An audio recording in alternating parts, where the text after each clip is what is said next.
But a former confidant of Tom Brady is now throwing shade the direction of the Bucs quarterback. Now, if you didn't hear, you've not been following along as we inch a little bit closer to the beginning of the season. So, Antonio Brown, he's a free agent. If you would like to sign Antonio Brown, he can be yours. If you have some people with white coats on, they might want to talk to you if you're interested in Antonio Brown. But Brown is exasperated. You see this? He's upset with the special treatment being given to the star in Tampa. He's not happy. And if Antonio Brown's not happy, you're going to know about it. He took some shots at Tom Brady and also Alex Guerrero, the creepy assistant of Tom Brady, Alex Guerrero, who so famously, back in the day, Alex Guerrero, he is a snake oil salesman. He sold Supreme Greens. Look that up if you want to know who Alex Guerrero is. But anyway, AB went on a rant, and he was complaining about Brady and his trainer. He said, Tom Brady manipulates the game.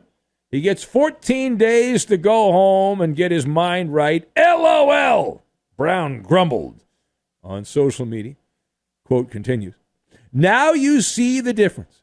Put the S word on. He did not say S word. AB also unloading on Guerrero. He says, you think I won't have you smacked at TB12? In a threatening, ominous manner. Brown said, boy, stop playing with me. He then added, boy, getting paid bucks and taking players' money too. Okay. Let us discuss the questions, not so much about Antonio Brown, but we'll phrase it this way. Is Antonio Brown correct with the beginning of his premise that Tom Brady is manipulating things? Is that a correct take, that Tom Brady is manipulating things in Tampa? So I am actually nodding my head yes on this. I've got hall pass, wagging tail, and booby trapped. And we're going to combine all of this together, and we are going to make a Cuban cigar, which I am told you can get in Tampa. There's a couple of good cigar shops there in the greater Tampa area. All right, so to kick things off, Antonio Brown, we all know, every man, woman, and child, this guy is a living cartoon. He's Looney Tunes. He's at best a bipolar hot mess. At worst, it's a much deeper, darker place. But that does not mean that AB is always wrong. And as a saying goes from back in the day, even a blind squirrel can find a nut occasionally. But on this one, I agree again with the premise. Tom Brady is absolutely manipulating things. And if you don't think that, then you are so far down the path of Tom Brady apologists, there's no help. He's absolutely manipulating things.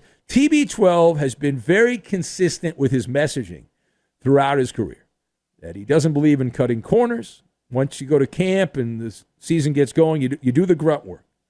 And he has worn that as a badge of honor. Am I wrong? I don't think I'm wrong on that. He was groomed back in the day with the Patriots. Now, Belichick and all that, but he's changed.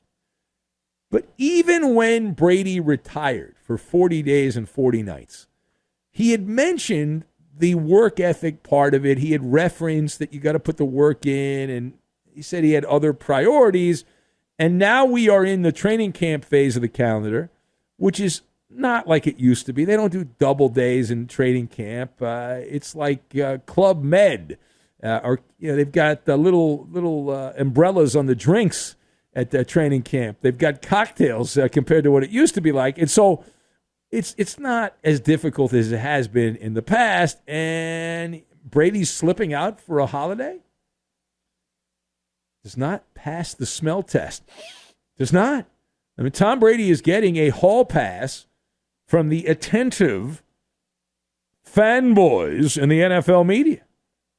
They guzzle the TB12 Kool-Aid.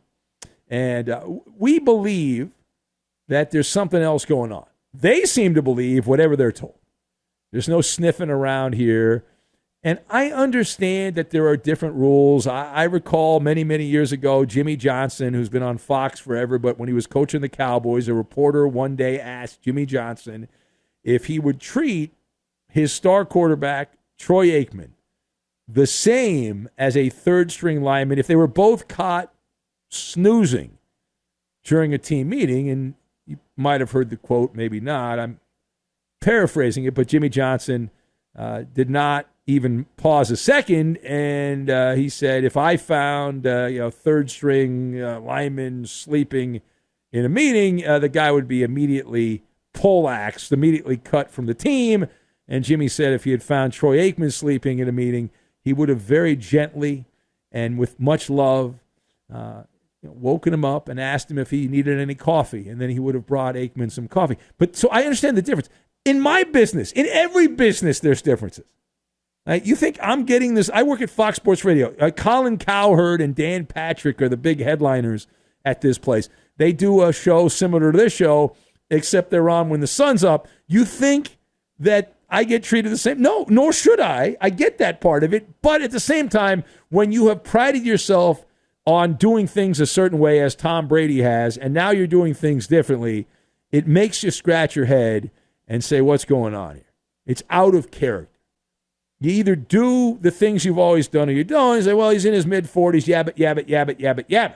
Furthermore, the company line, which I've been paying attention to, is that Tom Brady is taking this leave of absence from the Buccaneers to deal with some personal things. That came from Todd Bowles, the new coach in Tampa. And he claimed that the break was scheduled before training camp. I don't think so. Are we getting the whole story on this? No. And listen, I'm agnostic when it comes to the Tom Brady 2 weeks vacation. Based on my years around the industrial complex of professional sports, it is more likely than not that this is what's known as banana oil or eyewash, right? We're getting a version of the truth, just not the whole truth, and definitely nothing but the truth. Watch the wagging tail in this Tom Brady story, as in wag the dog. Okay, wag the dog situation. Concocted for public consumption, a distraction, a deflection, however you want to say it. And the people I've been around in sports, even people I like that work in sports, will lie to your face and not even bat an eyelid. They'll claim that they don't lie. They just didn't tell you, right? Which is bullpucky, because remember, a lie by omission is still a lie. All right, now, parting shot. Pop culture websites have picked up on this Tom Brady story, and they are implying that there is a domestic squabble. Squabble. There's a kerfluffle, and Tom Brady is taking a siesta from training camp to try to address that issue. So if you've not heard the alleged TB12 family drama, forget Adam Schefter or Jay Glazer. You want to get the inside skinny in the NFL, you've got to read Life and Style. And I came across this story in Life and Style. They recently released a cover story about Tom Brady's decision to unretire after 40 days and 40 nights, come back to the NFL, and they're claiming in the tabloid that Brady may end up ruining his marriage, that it's Splitsville, that Gisele Bündchen went berserk, according to the tabloids, when learning that he returned, and she can't understand why he's putting football before the marriage yet again. And all this. Now, I understand Gisele sent out a nice birthday note to Tom not that long ago, but the tabloid says that the fights are mounting, and they're at a breaking point. Very dramatic. Get your popcorn ready. So what do you make of the tabloid reports on relationship issues for the Brady bunch? So I would say it's plausible that, Tom Brady has made a misstep. He didn't make a lot of missteps, but he had everything mapped out. He had the treasure map. The treasure map, his plans were all laid out. Miami, and then things were booby-trapped. The unexpected racial lawsuit from Brian Flores, the Steeler assistant who sued the Dolphins and the NFL in general. And that caused Tom Brady to backpedal like your favorite defensive back at the scouting combine there and go back to the Bucs. But remember that he likely had made promises to his wife. The NFL dinged the Dolphins for tampering with Tom Brady. And the way it has been told to me, as I understand it, is Brady, the reason that happened is not that Brady didn't consider it. He had agreed to it. And then everything went to hell in a handbasket on that deal because you can't join the Dolphins with a team in limbo, if you will. So plus, you don't have to be married to know when you promise another human being and then you do not follow through on your promises, it is one of the 5 worst things you can do in life that will get you in the doghouse. And so the temperature starts rising on the oven and does not generally go well. But you don't need me to tell you that. You've lived your own life. You've had your own experiences with that. When you say you're going to do something, you got to do it. If you don't do it, you're going to have to pay a price for that.